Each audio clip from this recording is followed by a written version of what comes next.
कृष्ण कृष्ण हरे हरे, हरे राम राम राम हरे हरे, हरे कृष्ण कृष्ण कृष्ण हरे हरे, हरे राम राम राम हरे हरे, हरे कृष्ण कृष्ण कृष्ण हरे हरे, हरे राम राम राम हरे हरे, हरे कृष्ण कृष्ण कृष्ण हरे हरे, हरे राम राम राम हरे हरे, हरे कृष्ण कृष्ण कृष्ण कृष्ण हरे हरे, हरे राम राम राम हरे हरे, हरे कृष्ण कृष्ण कृष्ण हरे हरे, हरे राम राम राम हरे हरे, हरे कृष्ण कृष्ण कृष्ण हरे हरे,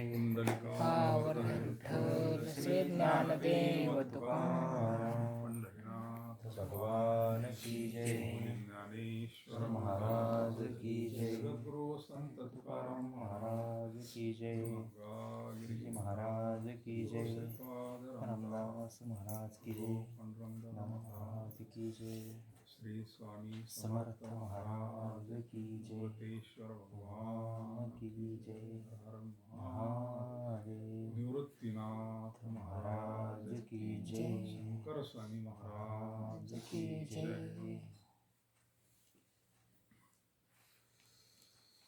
राजविद्या राजगुह्य जे जाणिने या सुविद्येच्या गावी गुरुत्वाची आचार्य पदवी, जे सकळ वयांचा गोसावी पवित्र राव आणि धर्माचे निजधाम देवीचे उत्तमाचे उत्तम पै दया येता नाही काम जन्मांतरीचे मोटके गुरुमुखे उजळत दिशे आणि हृदय स्वयंभचे असे प्रत्यक्ष फावू लागे तैशी अपयशाची देवीची गा सुखाच्या पाऊटी चढतायची द्यायची भेटी मग भेटल्या बिटी भोगणी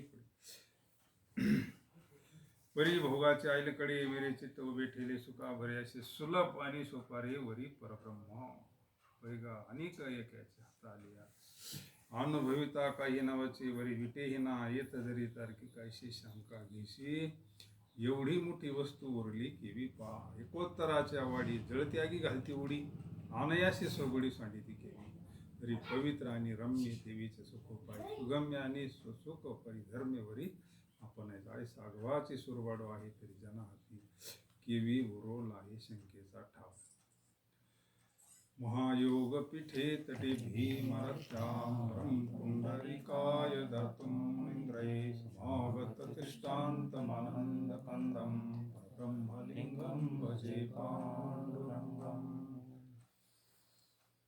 ध्यानमूलं गुरुमूर्ति पूजामूलं गुरुपदं मंत्रमूलं गुरुवाक्यमोक्षमूलं गुरुकृपा. अध्याय 9 ग्रंथराज ज्ञानेश्वरी. 9वा अध्याय म्हणजे ज्ञानेश्वरीचा आत्मा आहे.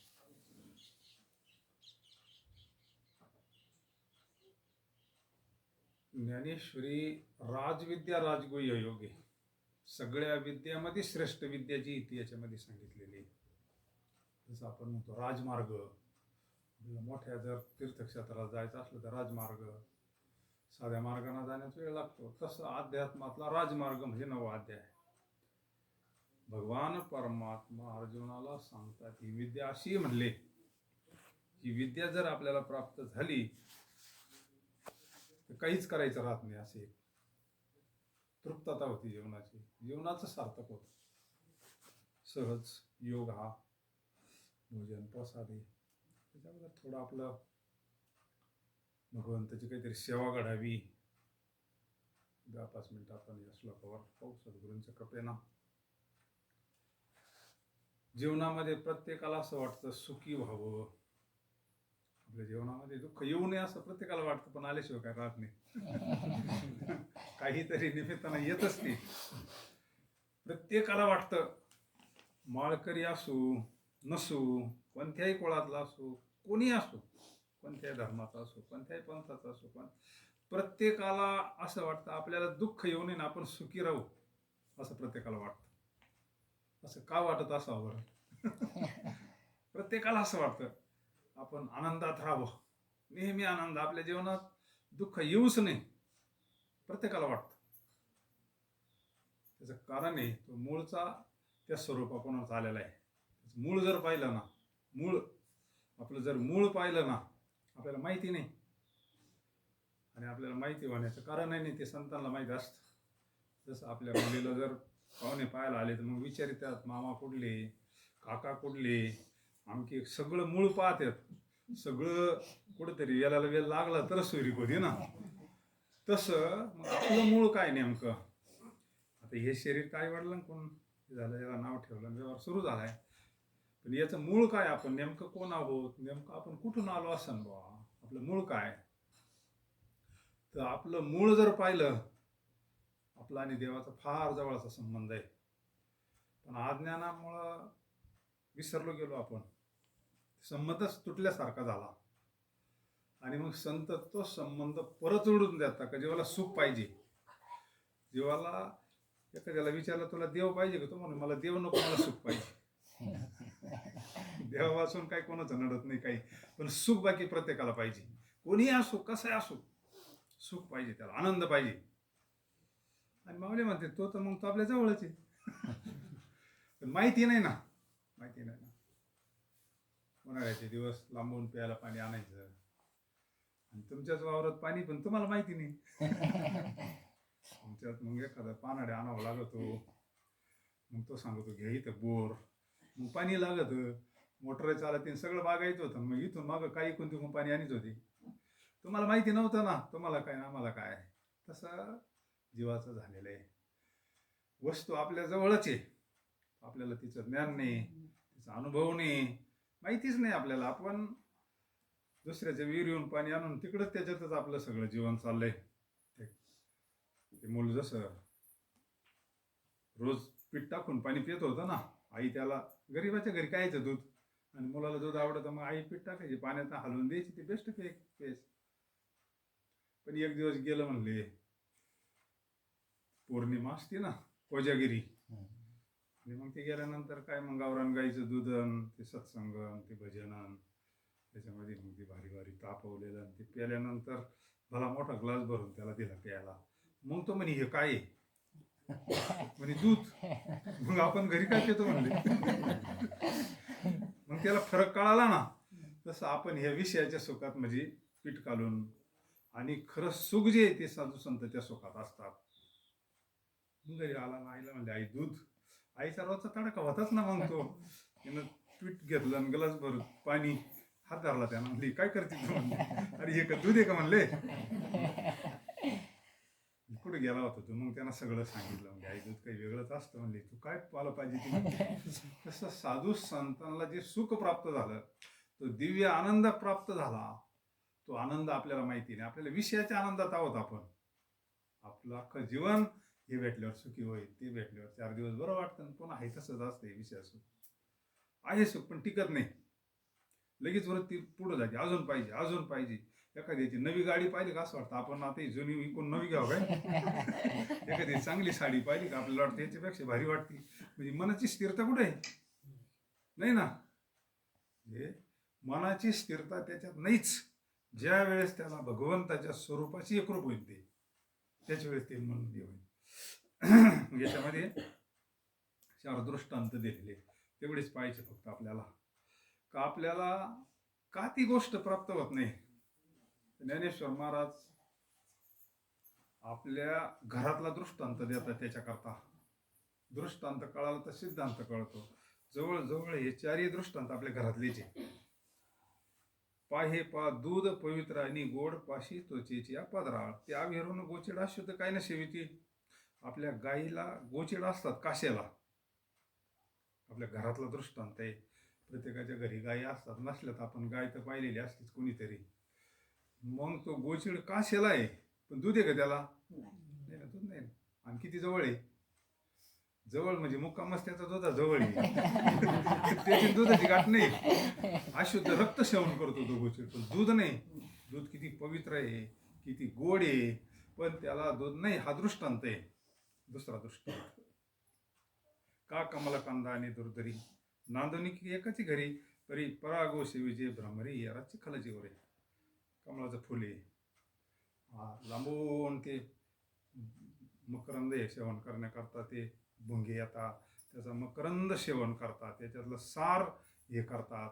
आपल्या भाषेमध्ये हे मध साठवतात, हे किती प्युअर असतं ते, लांबून येतात आणि त्याचं मकरंद सेवन करतात. पण माऊली म्हणतात त्या कमळाच्या खाली बोळाला चिखलामध्ये बेडकं तर पार एकदम जवळ आहे म्हणले त्या गटारामध्ये. तर त्याला मकरंद आहे का? आणि ते तर त्या खोडाजवळ आहे ना, ते चिखल खातात जवळ आहे. उलट हे भुंगी लय लांबून येतात, ते मकरंद सेवन करतात, तृप्त होतात आणि पुन्हा उडून जातात. दुसरा दृष्टांत आहे. आणि हे बेडूक तर फार खोडाला मुक्कामाला म्हणले, पण त्याला मकरंद आहे का? जी गोचिड बेडूक, दोन दृष्टांत आपल्या लक्षात आले. आता दृष्टांत कळाला का तुम्हाला सिद्धांत कळत असतो. पाहे पा दूध पवित्र आणि गोड, पाशी त्वचेची या पदराड, परी ती आविरोर गोचिड अशुद्ध काही न सेविती का कमलकंदा आणि दुर्दरी नांदणूक एकीची घरी, परी परागो सेविजे भ्रमरी यारा चिखलाची वरे. ना तरी दैवाच्या परिवारी, लोह्या रुतल्या हाती सहस्रवरी, परी तेथोनी बसवणी उपवास करी का दारिद्र्याची. तिसरा दृष्टांत आहे हा. तिसरा दृष्टांत, आम्ही गावात गेलो का आमचा वाडा पडेल आता महादेवाच्या मंदिरात गेलं का ते लगेच समोर येतो तो तिसरा दृष्टांत. कसा? आता ते सगळं पडलं, आमचा जुना वाडा लहानपणीचं सगळं आठवत आहे ते. आणि समजा वेळ अशी आली का पार काहीच नाही राहिलं, आणि मग भीक मागून खाण्याची वेळ आली एका व्यक्तीवर. समजा अशी जाऊ दे आता. असा प्रसंग आला का रोज अख्ख्या गावात भीक मागून आणायची, त्या वाटेवर बसायचं आणि ती भिक्षा खायची. असा प्रसंग आहे. आणि मग एक जुनी व्यक्ती, वडिलांच्या काळातली जुनी व्यक्ती, अरे तू इथं अख्ख्या गावात भिक्षा मागतो, हे शेळी तुकडे खातो, आणि तू जिथं बसला तिथं सोन्याच्या कढाई म्हणले. तू ज्या वाटेवर बसतो ना तिथं खाली सोन्याच्या कढाया पुरेल, तू तुला माहिती नाही म्हणले. आता त्याला सोन्याच्या कढाया माहिती झाल्यावरती ही वेळ आहे का त्याच्यावर परत, आणि बसतो कुठं जिथं सोन्याच्या कढाया पुरेल तिथं बसतोय, आणि शेळी तुकडे भीक मागून आणतो, अख्ख्या गावातून मागून आणतो, त्याच्यावर बसून खातो. तिसरा दृष्टांत. आता एवढ्या कढाया पुरेला असताना दारिद्र्यच म्हणलंय त्याला माऊलीनं. हे सगळे दृष्टांत आपल्या अंगावर येणार ना, हे सगळे दृष्टांत आपल्या करता आहे. ना तरी निदैवाच्या परिवारी, लोह्या रुतल्या हाती सहस्रवरी, परी तेथ बैसोनी उपवास करी का दारिद्र्याची आहे. तीन दृष्टांत अगोदर. आता सिद्धांताची ओवी. तैसा हृदयामध्ये मी रामू, असता सर्व सुखाचा रामू, किम भ्रांताची काम विषयावर. तसा माऊली ज्ञानेश्वर महाराज सांगतात, तसा भगवान परमात्मा आपल्या हृदयात आहे. तैसा हृदयामध्ये मी रामू, असता सर्व सुखाचा आराम. देव हा सगळ्या सुखाचा आराम आहे, सर्व सुखाचे आगर आहे म्हणे नर हरी सोनार. असं सर्व सुखाचा आगर तर आपल्या हृदयात आहे. आपण का दुःख भोगतो? किम भ्रांताशी कामो विषयावरी. ह्या तीन दृष्टांतासारखं आपलं झालं. जवळी असता जगजीव, का धांडुळीशी व मन बहिर्मुख झालं, सगळं सगळं बाहेरच वृत्ती झालेली. आणि मग त्या गोचिडासारखं आपलं झालंय. सुखी आपल्या हृदयात, आणि सुख आपण कुठं पाहतो? आता सुखी होईन मग होईन, असं करता करता हे जुनं होतं, पार पडत, पुन्हा इच्छा राहत्या, पुन्हा नवीन शरीर, पुन्हा. पण ती काय त्याची इच्छा पूर्ण कोणतीच होती, कारण ती वस्तू तिथं नाही तर सापडण कशी काय त्याला? आता आपल्याला पाहायचं म्हणलं इथंच, तिकडं अख्खं गाव पाहिलं तर आपण भेटू कोणाला? तसा देव आपल्या हृदयात आहे ना, आपण सुख कुठं पाहतो? देव आणि सुख ही एक वस्तू आहे. आपल्याला असं वाटतं देव वेगळा असेल, तो असं कुठं पंढरपूरला, काशीला, आपण इकडं तिकडं, म्हणजे आपल्याला त्याचा मेळ नाही. साधू संत आपल्याला पत्ता सांगतात क्लिअर. पत्ता असला तर कुठूनही माणूस इथे येईल ना, तसा याच्यामध्ये पत्ता सांगितला माऊलीना. अरे तुम्हाला फक्त सुख पाहिजे ना, देव थोडा वेळ बाजूला ठेवा म्हणले. काही लोक देव मानत नाही, बाजूला राहू द्या थोडं, पण सुख तर पाहिजे ना. मग तुला जर सुख पाहिजे असेल तर सुख तर तुझ्या हृदयात आहे म्हणले. देव, आत्मा, चैतन्य, काय कोणाची नाही म्हणायची ताकद आहे. याच्या सत्यानं सगळं चाललंय नाही. हे नावं वेगळे असतील, त्याला कोणी अल्ला म्हणत असेल, कोण काय म्हणत असेल, पण त्याच्या सत्यानं सगळं आपलं चाललंय. आणि तो सुखरूप आहे. ज्या दिवशी त्याचा आणि आपला काहीतरी संबंध जोडला जाईल, त्याला आपलं ज्ञान होईल काहीतरी, त्याच वेळेस आपल्याला ते खरंच सुख प्राप्त होईल. तैसा हृदयामध्ये मी रामू, असता सर्व सुखाचा आरामू, किम भ्रांताशी कामविषयावरी, बहु मृगजळ देखुनी डोळा, थुंकी जे अमृताचा गिळीता काळा, तुडीला परिस बांधिला काळा शक्ती का लागे. पुन्हा बरेच दृष्टांत आहे, पण आपल्याला हे 3 दृष्टांत भरपूर झाले. आपल्याला जर सुख पाहिजे असेल, आपल्या हृदयातल्या भगवंताचं आपल्याला चिंतन करावं लागेल, वृत्ती अंतर्मुख करावं लागेल. मग ज्या वेळेस ते मन पहिलं शुद्ध होईल, अशुद्ध मनामध्ये ते शांती सुख भेटत नसतं. आता इथं 2-3 वेळा पुसावं लागत, तेवढं वेळ चकाचक राहते. आपल्याला राहायला जर इतकं पवित्र लागतं, तर देवाला राहायला हृदय असं गबाळ चालेल का? नाही ना. कसं चालेल? या देवारे तो कसं काय राहील? सामान्य रूपात तर सगळ्यांचे जे पार मुंगीपासून जर ब्रह्मदेवापर्यंत, पण गवळणीसारखं नाही ना चित्तामध्ये कोणाच्या. मग त्याला पहिलं चित्त खाली करावं लागेल, चित्तातलं पहिलं गबळ काढावं लागेल. तुम्ही जी सेवा करता, दान धर्म करता, पंक्ती करता, ह्या सेवेनं अंतकरण शुद्ध होतं. आयुष्यभर जे आपण करतो ना, दान धर्म करतो, परोपकार करतो, काही देणग्या देतो, अजून संतांची सेवा करतो, प्रदोष असेल, काय असेल, तीर्थयात्रा, हे सगळे साधनं अंतकरण पवित्र करणे साधने.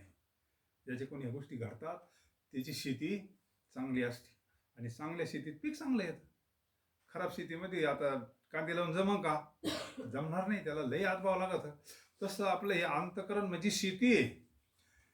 त्याच्याकरता ही सगळी तयारी असते अगोदर, आणि मग अंतकरण पहिलं पवित्र होतं, शुद्ध होतं, नंतर स्थिर होतं, आणि मग त्या स्थिर अंतकरणामध्ये भगवंताचं आपल्याला ज्ञान प्राप्त होतं. आणि मग भगवंताचं जे स्वरूप आहे, रामकृष्ण बसायचं, दया, क्षमा, शांती, ते देवाची वस्ती. म्हणजे आपल्याला वरून नाही काही बदल होत आपल्यामध्ये. आता माळी घातल्या, परमार्थ केला म्हणून वरून काय बदल नसतो होत काही. अंतकरण बदल होतं, अंतकरण बदलत, अंतकरण पवित्र होतं. अंतकरण पवित्र झालं, आपलं लय काम होत असतं. तर म्हणणार माता ज्ञानेश्वरीत लिहिलेलं आहे, तुम्ही एवढं सांगतात, मग तुम्हाला झालं का बा प्राप्त? आपल्याला कळतं ना, जेवलेला नकोशी याच्यातला फरक कळतो ना. त्याची समाधान, त्याची शांती, त्याची स्थिरता, त्याचं आचरण, त्याचं वागणं, त्याचं बोलणं वरून कळतं ना. हा जेवेल का उपाशी 4 दिवसाचा, त्याची चेहरा सांगतो ना. साधू संतांच्या लक्षणावरून कळतं ना. सदा नामघोष करू हरिकथा, तेने सदा चित्ता समाधान, सर्व सुखले आलो, सर्व अलंकार आनंदे निर्भर. परिस्थिती पाहिली तर काहीच नाही ना तुकोबरायांची. परिस्थिती पाहिली तर काहीच नाही ना, वरची परिस्थिती तर काहीच नाही ना. समाधान आहे का? अंतकरण तेवढं पवित्र झालेलं आहे, अंतकरण स्थिर झालेलं आहे. वारा आल्यावर कसे दिवा फडफड फडफड फडफड करतो, आणि तोच घरात ठेवल्यावर, आता मग बाहेर त्याने हे लावलं होतं ना तुपाचा दिवा, वारा आल्यावर कसा तो फडफड करतो, तसं चंचल अंतकरण अस्थिर होतं सारखं. आणि अस्थिर अंतकरणात कधी समाधान राहत नाही. अंतकरण जेव्हा स्थिर होतं ना, अगोदर शुद्ध होतं, नंतर स्थिर अंतकरणामध्ये मग ती खरं समाधान प्राप्त होत असतो, तो दिव्य आनंद प्राप्त होत असतो. तो झालेला आतला बदल आहे. फळ पिकलेलं वरून सुद्धा कळतं ना, ते नरम होतंय जरा, नरम होतं, त्याचा वरचा रंग सुद्धा बदलतो. महाराज म्हणजे ना, पिकले या शेंदे म्हणजे ते आतून बदल होते, त्याचं कडकपणा कमी होतो, आंबटपणा कमी होतो, त्याला गोडवा निर्माण होतो. तसं हे फळे हे पिकलं पाहिजे. हे काय लगेच एका दिवसात पिकत नाही. रोज आपलं पवित्र आचरण करायचं, पवित्र तुळशीची माळ घालायची, नामस्मरण करायचं, सत्कर्म करायचं, आचरण शुद्ध ठेवून हळूहळू हे पिकतं. मग पिकले असे दे कडूपण केले, तैसे आम्हा केले पांडुरंगे. मग काम, क्रोध, लोभ हे जात नाही, कुठं शांत वाटत. जरा विवेकावर आपण जर आवरितो, मग थोडं हे काही कुठं जात नसतात. साधू संतांवर किती प्रसंग आले, पण आवरले ना ते नाही. यवन अंगावरी थुकला म्हणून नाथ महाराजांनी त्याला शाप वगैरे नाही दिला, दिला नाही ना. प्रसाद देवनी मुक्त केला, कारण ती शांती प्राप्त झालेली आहे ना, ती सहनशीलता प्राप्त झाली. तसं आपल्या घरामध्ये आपल्याला शांती प्राप्त होती. मग सगळ्यांना जर शांती समाधान असलं तर आपोआप घरातलं वातावरण बदलतं, पवित्र वातावरण होतं, मन शुद्ध झाले. तीच गोकुळ असतं, वेगळं काय असतं. झाले रामराज्य काय आमाशी. आपलं घर मंदिर बनवायचंय आपल्याला. रामराज्य म्हणजे आपल्यापुरतं झालेलंच असतं ते. मग घरात पवित्र असणं म्हणजे रामराज्य. वेगळं काय असतं? रामराज्य म्हणजे काय? जिथं काही हे नाही, भांडणं नाही, तणणं नाही, हे नाही ते नाही, असं तमगुण नाही, रजगुण नाही, घरातलं वातावरण पवित्र सात्विक. हेच रामराज्य असतं. सगळ्यांची मन पवित्र एक असतं, सगळ्यांचा एक विचार. हेच रामराज्य असतं. रामराज्य म्हणजे काय? महाराज म्हणले ना, झाले रामराज्य काय उन्हे आमाशी. धरणी धरी पीक गाई बोळाल्या म्हशी. राम वेळोवेळा गाऊ. दळिता कांडिता जीविता गे बाई. आपलं दिवसभर काम करता करता भगवंताचं नामस्मरण करायचं. काय त्याला वेळ लागतो का? वेगळा काय नाही, फक्त रीत कळून घ्यायची असते संतान कोण. पुढचं चरण काय आहे? राम वेळोवेळा मी गाऊ ये. धरणी धरी स्वप्नी ही दुःख कोणावी. ह्या मुद्दा महत्वाचा आहे आपल्याला. मग जीवनातलं दुःख आपला मूळ विषय तो होता ना. आपल्याला पाहिजे सुख. दुःख तर कोणालाच नको आहे ना. एखाद्याने विचारलं तुमचं दुःख गेलं का? महाराज म्हणले ना, स्वप्नात दुःख नाही तर जागृतीत काय. दुःखाचा आपला संबंध काय? मूळचे आपण देवाचे लेकरं आहोत. मूळचे आपण देवाचे लेकरं आहोत. दुःख हे पाहुण्यासारखं असतं. पाहुणा कायमचा राहतो का? नाही. पाहुणा कायमचा नसतो राहत. पण घरचा मुलगा कसा असला तर आई वडिलांना असं वाटतं आपल्या जवळच राहावा. फार तो आपल्याला त्रास देणारा जरी असला, आई वडिलांना असं वाटतं आपल्या जवळच राहावं, कारण तो आपला आहे. तसं सुख हे आपलं स्वरूप आहे, आपला स्थायी भाव आहे, आपलं स्वरूप आहे ते. दुःख हे आपलं स्वरूप नाही, ते पाहुण्यासारखं आलेलं असतं. येतही बिन जातही बी. पाहुणा कायमचा राहत नाही. तसं स्वप्नी ही दुःख कोणी न देखे डोळा. रामाच्या गजरे भय सुटले कळी खा. तुका म्हणे रामे सुख दिले आपुले. काय देतो राम आपल्याला? काय देतो भगवान शंकर? पांडुरंग काय देतो? अरे त्याचं स्वरूपच देऊन टाकेल. तो मूळचा सुखरूपच. सुखरूप ऐसा तुझा कोण सांगा माझ्या पांडुरंगा सारिका. आणि तो आपल्या हृदयात फक्त आवरण आलेलं आहे. आबळ आलं म्हणून काही सूर्य कुठं जात नसतो. वारं सुटलं आबळ गेलं का सूर्य आहे तसाच आहे. तसा आपल्या अंतःकरणामध्ये आवरण आलेलं आहे विकारांचं. काम क्रोध लोभ मोह मत्सर हे भगवंताच्या चिंतनानं आवरण दूर होतं आणि तो आनंद आपलाच आहे. तो कुठून यायचा नसतो. आपल्या हृदयातला आनंद येतो. आपलं स्वरूप येते आणि ते भगवंताचं खरं आपल्याला प्रसाद आहे. म्हणून जीवनामध्ये आता तुमचं मुळच व्यवस्थित चालू आहे. तुमच्यावालं चांगलं चालू आहे. भोलेबाबाची सेवा करते तुमच्याकडून सगळं. त्याच सेवेचं फळ आहे. त्या निमित्तानं थोडा प्रसाद, थोडं काहीतरी भगवंताची सेवा करावी. आणि जीवनामध्ये सगळ्यात मोठं धन हे. बाकीचं धन हे प्रारब्धानुसार भेटत असतं. ती एक व्यवस्था आहे आपली. गृहस्थीला ही व्यवस्था आहे. जोडून या धन उत्तम व्यवहारे. उदास विचारे वेच करू. पण खरं धने परमार्थ महाधन. जोडी देवाचे चरण भावया जतन उपाय लाभाचे. ते धन कमावणं ती खरी श्रीमंती आहे आपली. म्हणून तर आज ज्ञानेश्वर घेऊन बसलो ना आपण. त्यांनी भौतिक संपत्तीचा कधी हे नाही केलं. जगद्गुरु तुकोबारायांचा अख्खा जय जयकार चालू आहे का? त्यांनी ही दैवी संपत्ती कमावलेली आहे ना. सांगतो तुम्हाशी भजा रे विठ्ठला, नाही तरी गेला जन्मवाया. म्हणून जीवनामध्ये भगवंताची सेवा घडावी. जितकं होईल तेवढं आपल्याकडून पुण्य. रोज आपलं जसं बँकेत 4 रुपये पडले तर एक दिवस किती काही बी साचा द्या. तसं घरामध्ये लहान मुलांना हरिपाठ असावा. आपल्याकडून सत्कर्म तर घडतच आहे तुमच्याकडून चांगलं. पण भगवंताचं नामस्मरण करायचं रोज. रोज पहाटे उठलं का आपलं जे आराध्य असेल तुमच्यावाला कोणतंही असू द्या, भगवंत शेवटी एक आहे. सप्ता मालिक एक. म्हणून त्यांचे इथं फोटो लागले ना आपल्या डोक्यावर. त्यांची आपण पूजा का करतो? त्यांनी आपला भेद घालावा लागतो. सगळ्यांचा मालक एक आहे. नावं वेगळे असू द्या काही बी. तुम्ही रोज साडी बदला, तुम्ही नाही बदलत. तसा भगवंताचे अवतार कोणता असला त्याचं पहाटे उठलं का भगवंताचं नामस्मरण करायचं. एक वारकऱ्याची संध्याची हरिपाठ करणं, ज्ञानेश्वरी वाचणं आणि अखंड चिंतना विठोबाचे. तो एक्सप्रेस हायवे, मग त्याला राजमार्ग म्हणतात. पहाटे उठून बेस्ट आपलं चिंतन करायचं रोज. मोबाईल थोडा वेळ चार्जिंग केला तर दिवसभर चालतोय ना. असं करून पाहायचं. पहाटे उठायचं ब्रह्ममुहूर्तावरून आपल्या आराध्य दैवताचं ठाईचं बैसोनी करा एकचित्त. निश्चित आपल्याला भगवंत कृपा करतो. आणि आतला जो दिव्य आनंद आहे तो काय ते आटणारं पाणी नाही कधी. आता उन्हाळा झाला आणि टँकरचं पाणी आटत आहे. तुमची शेततळे कुठं काय राहत आहे उन्हाळ्यात, पण 250-300 फुटावर लागलेलं पाणी राहत असतं प्यापुरतं कवायला, ते कधीच आटत नसतं. तसं आपल्याला हे पक्क पाणी लागलं पाहिजे. पक्क पाणी लागायचं म्हणजे खरंच तोडावं लागायचं, आतबावं लागत त्याला. त्याला कष्ट घ्यावं लागतात, चिंतन करावं लागतं भगवंताचं. वेळ असला तर आपला तुमच्याकडे ज्ञानेश्वरी सुद्धा आहे, म्हणजे तुमचंच व्यवस्थित चालू आहे सगळं. एका दिवशी वेळ भेटला आपल्याला, काही काम नाही बाबा, पाऊस पाणी, बेस्ट ज्ञानेश्वरी घ्यायची, वाचायची, कळू ना कळू वाचित राहायची. माऊली कृपा करीत असतात आपल्यावर. उगाच आपला इकडे तिकडे वेळ घालण्यापेक्षा ज्ञानेश्वरी वाचायची.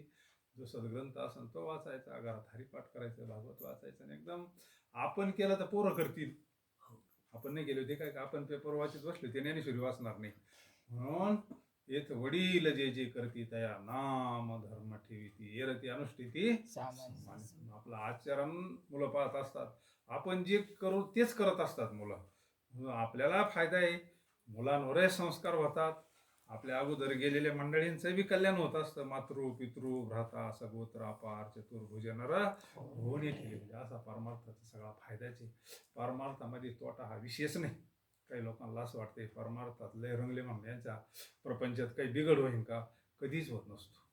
अरे आपण देवाच्या शरण गेलो, देव कसा आपला प्रपंच उलट चांगला होत असतो आपल्या याच्यापेक्षा. धन्य पुण्य रूप कैसा झाला संसार, देव आणि भक्त तुझा नाही विचार.